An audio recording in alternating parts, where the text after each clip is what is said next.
വിശുദ്ധ mother Teresa ഇപ്രകാരം പറയും, ഒരു മനുഷ്യ ജീവിതത്തിൽ ഒരു മനുഷ്യൻ്റെ ഏറ്റവും വലിയ ആഗ്രഹങ്ങളിൽ ഒന്നാണ് സ്നേഹിക്കുക, സ്നേഹിക്കപ്പെടുക എന്നുള്ളത്. ഒരു മനുഷ്യൻ്റെ ഏറ്റവും വലിയ സങ്കടമാണ് തന്നെ സ്നേഹിക്കുവാനും തനിക്ക് സ്നേഹിക്കുവാനും ആരുമില്ല എന്ന അവസ്ഥ. ഈശോയിൽ പ്രിയമുള്ളവരെ, നമ്മുടെ എല്ലാവരുടെയും ജീവിതത്തിൽ നാം ആഗ്രഹിക്കുന്ന കാര്യമാണ് എന്നെ എല്ലാവരും സ്നേഹിക്കണം, എന്നെ എല്ലാവരും പരിഗണിക്കണം. ഒരു കൊച്ചു കുഞ്ഞു മുതൽ പ്രായമായ ഏറ്റവും കൂടുതൽ പ്രായമുള്ള അപ്പച്ചൻ്റെ അമ്മച്ചിയുടെയും ആഗ്രഹം വരെ എല്ലാവരും ഞങ്ങളെ സ്നേഹിക്കണം, ഞങ്ങളെ പരിഗണിക്കണമെന്ന്. മനുഷ്യ ജീവിതത്തിലെ പല അസ്വസ്ഥതകളുടെയും കാരണം ഈ സ്നേഹത്തിൻ്റെയും പരിഗണനയുടെയും കുറവാണെന്ന് നമുക്കെല്ലാവർക്കും അറിയാവുന്ന വസ്തുതയാണ്.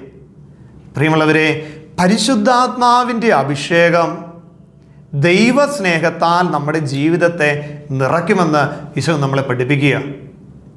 ഇന്ന് ഈശോ നമുക്ക് നൽകുന്ന വചനം വിശുദ്ധ പൗലോസ്ലീഹ റോമാക്കാർക്ക് എഴുതിയ ലേഖനം 5-ാം അധ്യായത്തിൻ്റെ 5-ാം തിരുവചനം. നമുക്ക് നൽകപ്പെട്ടിരിക്കുന്ന പരിശുദ്ധാത്മാവിലൂടെ ദൈവത്തിൻ്റെ സ്നേഹം നമ്മുടെ ഹൃദയങ്ങളിലേക്ക് ചൊരിയപ്പെട്ടിരിക്കുന്നു. മാനുഷിക സ്നേഹങ്ങൾക്ക് പരിമിതികളുള്ള ഈ കാലഘട്ടത്തിൽ പ്രിയമുള്ളവരെ, നമുക്കറിയാം പലരും നമ്മളെ സ്നേഹിക്കുന്നത് പല സ്വാർത്ഥ താല്പര്യങ്ങളും മനസ്സിൽ കരുതിക്കൊണ്ടാണ്. അവരുടെ ഇഷ്ടങ്ങൾക്കനുസരിച്ച് നമ്മൾ ജീവിച്ചില്ലെങ്കിൽ നമ്മളെ സ്നേഹിക്കുന്നതൊക്കെ പലരും നിർത്തിക്കളയും. നമ്മൾ ചുമ്മാ ഒന്ന് നോക്കിയാൽ മതി, നമ്മുടെ ഫോണിൽ നമ്മൾ സേവ് ചെയ്തിട്ടുള്ള പലരുടെയും നമ്പറുകൾ നമുക്ക് അവരോട് അതിയായ സ്നേഹമുള്ളത് കൊണ്ട് മാത്രമല്ലല്ലോ, നമ്മുടെയും ചില ആവശ്യങ്ങളൊക്കെ നടക്കണം. ഇങ്ങനെ ഒരു ആഗ്രഹം നമ്മുടെ മനസ്സിലുള്ളത് കൊണ്ടാണ് പല ഫോൺ നമ്പറുകളും നമ്മൾ സേവ് ചെയ്തിട്ടിരിക്കുന്നത്. പ്രിയമുള്ളവരെ, മാനുഷിക സ്നേഹങ്ങൾക്ക് എപ്പോഴും പരിമിതിയുണ്ട്. അവിടെയാണ് പരിമിതികളില്ലാതെ നമ്മളെ സ്നേഹിക്കുന്ന ദൈവത്തിൻ്റെ സ്നേഹത്താൽ നമ്മൾ ഓരോരുത്തരും നിറയപ്പെടുമ്പോൾ ഈ സ്നേഹത്തിൻ്റെ കുറവ് പരിഹരിക്കപ്പെടുകയാണ്. നമുക്ക് ഈ വചനത്തിൻ്റെ അഭിഷേകത്തിന് വേണ്ടി പ്രാർത്ഥിക്കാം. ദൈവമേ, അങ്ങയുടെ പരിശുദ്ധാത്മാവിലൂടെ ഞങ്ങൾക്ക് നൽകപ്പെട്ട സ്നേഹത്തിൻ്റെ നിറവ് ഞങ്ങൾക്ക് പകർന്നു നൽകണമേ. ആ സ്നേഹത്തിൽ ഞങ്ങളെല്ലാവരും മുന്നേറുവാനുള്ള കൃപ നൽകണമേ. വചനങ്ങളൊക്കെ നമുക്ക് എഴുതി പഠിക്കണം കേട്ടോ. പഠിക്കുന്നുണ്ടല്ലോ അല്ലേ? അപ്പസ്തോല പ്രവർത്തനം എത്ര അധ്യായം വരെ എത്തി? നമ്മൾ വായിക്കണം, പ്രാർത്ഥിക്കണം. പരിശുദ്ധാത്മാവിൻ്റെ ചൈതന്യം നമ്മളെ വഴി നടത്തുന്നു. വ്യക്തിപരമായ പ്രാർത്ഥന, ജപമാല, ഇതെല്ലാം ഈ പന്തക്കുസ്തയ്ക്ക് ഒരുങ്ങുന്ന ദിനങ്ങളിൽ, ആത്മാഭിഷേകത്തിൻ്റെ ദിനങ്ങളിൽ നമ്മളെ ശക്തിപ്പെടുത്തുന്നതാണ്. നമുക്ക് പ്രാർത്ഥിക്കാം.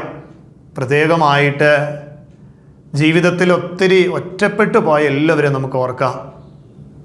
ആരാലും സ്നേഹിക്കപ്പെടാനില്ലാതെ ജീവിതത്തിൽ ഒറ്റപ്പെട്ട് നിൽക്കുന്ന എല്ലാവരും നമുക്ക് സമർപ്പിക്കാം. ഒപ്പം നമ്മുടെ ജീവിതത്തിലും എല്ലാവരെയും സ്നേഹിക്കുവാനും മനസ്സിലാക്കുവാനും ദൈവസ്നേഹത്തിൻ്റെ നിറവിലേക്ക് കടന്നു വരുവാനും പരിശുദ്ധാത്മാവെ ഞങ്ങളെ സഹായിക്കണമേ.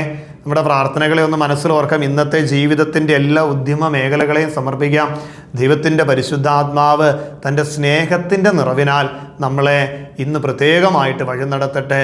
പ്രാർത്ഥനയോടെ ദിവികാരുണ്യ ഈശോയുടെ ആശീർവാദം നമുക്ക് സ്വീകരിക്കാം. പരിശുദ്ധ പരമദിവ്യ കാരുണ്യത്തിന്